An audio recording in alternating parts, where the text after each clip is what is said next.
You're listening to the Q Podcast. I'm your host, Kiana Canada, and this is your halftime special.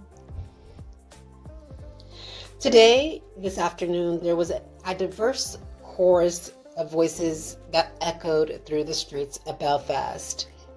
And those voices resonated with pleas for a ceasefire in the Israeli-Palestinian conflict. And it converged onto the BBC studio.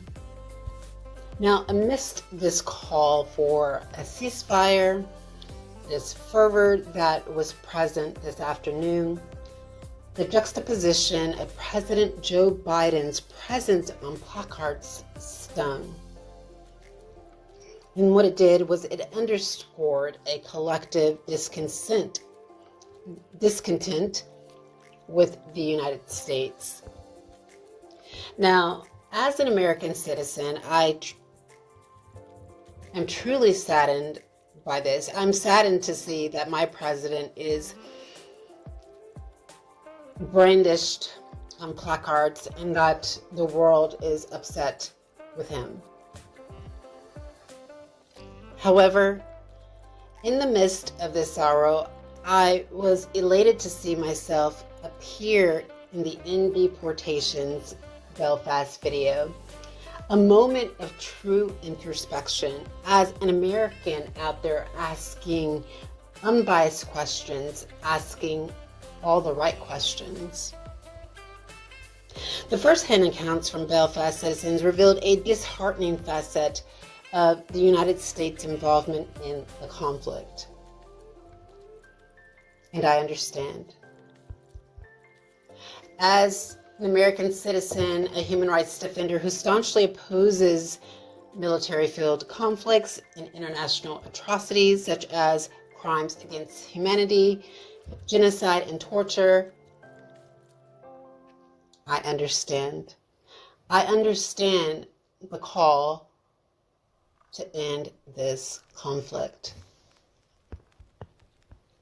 While I yearn for the United States to exhibit grace on the global stage, the narratives shared this afternoon in Belfast, what it did was it exposed a stark reality. And it is this: the U.S. must refrain from allocating resources to fuel wars, and it must redirect its focus inward. And by doing this, it can potentially be a beacon of human rights. Indeed, a karmic lesson looms large. The karmic lesson that looms large is this: internal persecutions reverberate externally, shaping perceptions of the nation's conduct in global conflicts. The U.S.'s engagement in this conflict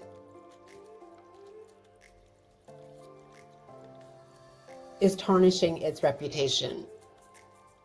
And it is truly disconcerting for me.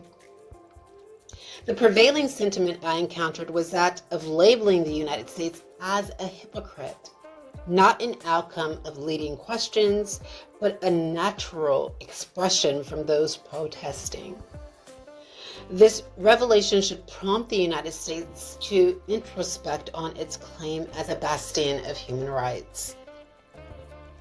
My purpose in attending the protest this afternoon was to delve into the ideology of social movements without a perceived agenda.